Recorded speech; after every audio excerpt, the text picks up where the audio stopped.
மகாநதி சீரியல்ல சாரதா தான் வீட்டுக்கு வந்த மாப்பிள்ள விஜய்க்காக நான்வெஜ்ல வெரைட்டியா சமைச்சு அமர்க்கலப்படுத்துறாங்க. விஜயும் இத்தனை சாப்பாடு ஐட்டம் பார்த்த உடனே என்ன அத்தை மறுபடியும் இலையா, நீங்க இலை போடுறீங்கனாலே நிறைய சமைச்சிருக்கீங்கன்னு தெரியுது, ஏன் அத்தை எனக்காக இவ்வளவு பண்ணீங்கன்னு கேட்க, அப்படிலாம் ஒண்ணும் கிடையாது தம்பி, நான் உங்களை எவ்வளவு திட்டிருக்கேன், என்னென்னலாம் சொல்லியிருக்கேன், இதெல்லாம் தப்புன்னு எனக்கு இப்பதான் புரியுது. நீங்களும் எங்க குடும்பத்துக்கு நிறைய செஞ்சிருக்கீங்க, நீங்க செஞ்சதுக்கு ஈடா என்ன செய்யலன்னு எனக்கு தெரியல, அதுக்கு பதிலா என்னால முடிஞ்சதை நான் உங்களுக்கு பண்றேன் தம்பி, நல்லா சாப்பிடுங்கிறாங்க. விஜயும் குமரனை பார்த்து, என்ன குமரன், என்னை விட அத்தையை சின்ன வயசுல இருந்து உங்களுக்கு நல்லாவே தெரியுங்கல்ல கேட்க, பின்ன என்ன விஜய் எனக்கு தெரியாதா, சின்ன வயசுல இருந்து நான் எங்க வீட்டுல வளர்ந்ததோட அத்தை வீட்டுல தான் ரொம்ப நாள் வளர்ந்துருக்கேன், சொல்ல போனா அவங்க தான் எனக்கு சாப்பாடு செஞ்சு செஞ்சுப்பாங்க. எங்க அம்மா சாப்பாடு நல்லா இருக்குமா இல்ல அத்தை சாப்பாடு நல்லா இருக்குமான்னு கேட்டீங்கன்னா என்னால பதில் சொல்ல முடியாது, ஆனா அத்தை பண்ற சமையலோட டேஸ்டே நல்லா இருக்குங்கிறாரு. சாரதாவும் குமரனை பத்தி புகழ்ந்து பேசுறாங்க. கங்காவை குமரன் தம்பி கல்யாணம் பண்ணதுனால மருமகங்கிற உறவு தான் மாறி போச்சே தவிர குமரன் என்னோட மக மாதிரி தான், சின்ன வயசுல இருந்து நான் குமரனை வளர்க்குறேன், குமரன் தம்பிக்கு ஆம்பளட்னாவே ரொம்ப பிடிக்கும், அவர் இல்லாதப்போ குமரன் தம்பி தான் எங்களை பத்திரமா பாத்துக்கிச்சு, எங்களுக்கு தேவையானதெல்லாம் அதெல்லாம் செஞ்சு கொடுத்தது, குமரன் எனக்கு பையன் மாதிரி தான் சொல்றாங்க.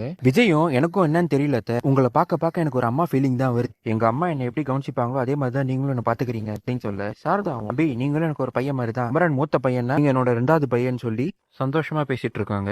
சாரதா குமரன் கிட்ட கொஞ்சம் போயிட்டு வரீங்களான்னு கேட்க, இங்க வந்த கங்கா, அம்மா அவர் இங்க இல்ல, ஏதோ வேலைன்னு வெளியே போயிருக்காரு, சும்மா அவரே கடைக்கு அனுப்பாத, என்ன புதுசா எல்லாத்துக்கும் அவரே வேலை வாங்குற, ஒரு எங்கேயும் அனுப்பாதமாங்கிறாங்க. சாரதாவும் கங்கா கிட்ட, கங்கா விஜய் தம்பி ரொம்பவே நீ சந்தோஷப்பட்டது, பண்ண சாப்பாடு எல்லாமே பிடிச்சிருந்துச்சா, தம்பியும் என் அம்மா மாதிரி இருக்கீங்கன்னு சொல்லுச்சு, நம்ம தான் இந்த தம்பியை தேவையில்லாம கஷ்டப்படுத்திட்டோம், இப்பதான் இந்த தம்பியை பத்தி நம்மளுக்கு தெரியுதுன்னு சொல்ல, கேட்ட இந்த கங்காவோ, போதும் உங்களோட மாப்பிள்ளை புராணத்தை பாடுறதை நிறுத்துங்க, அம்மா இதுக்கு எடுத்தாலும் விஜய் அப்படி பண்ணிட்ட விஜய் இப்படி பண்ணிட்டான்னு சொல்லிட்டு இருக்காதீங்க, நீங்க சொன்ன மாதிரியே விஜய் ஒரு பணக்காரரா தான் இருந்தாரு, ஆனா அவர் இப்போ ஒண்ணுமே கிடையாது, பணக்கார வாழ்க்கைலாம் அவர் விட்டு போயிடுச்சு, அவரே நம்ம கிட்ட கையேந்திர நிலைமையில தான் அவரே வந்திருக்காரு அப்படின்னு விஜய பத்தி மோசமா பேசிட்டு இருக்க. இது கேட்டு இந்த காவேரிக்கு கோவம் வந்துருது. அக்கா ஒரு நிமிஷம் நிப்பாட்டு, என்ன பேசுற நீ பேசுறதுலாம் நான் கேட்டுட்டு தான் இருந்தேன், என் புருஷன் பணக்காரத்தான், எனக்காக எவ்வளவு செலவு செஞ்சாருன்னு எனக்கு மட்டும்தான் தெரியும், பணத்தை வாரி இறைச்சாரு, இப்பவும் எனக்காக தான் அந்த வீட்டை விட்டு அவர் வெளில வந்திருக்காரு, ஒருவேளை நீ சோறு போட்டதுனால மட்டும் அவர் கீழே இறங்கிட்டாருன்னு நினைக்காத, திரும்பவும் பழையபடி மேல வருவாரு, இல்லைன்னா கூட நான் அவருக்காக நான் பண்ணுவேன், என் புருஷனை பத்தி எனக்கு தெரியும், நீ ஒன்னும் சொல்ல வேணாம்னு சொல்றாங்க.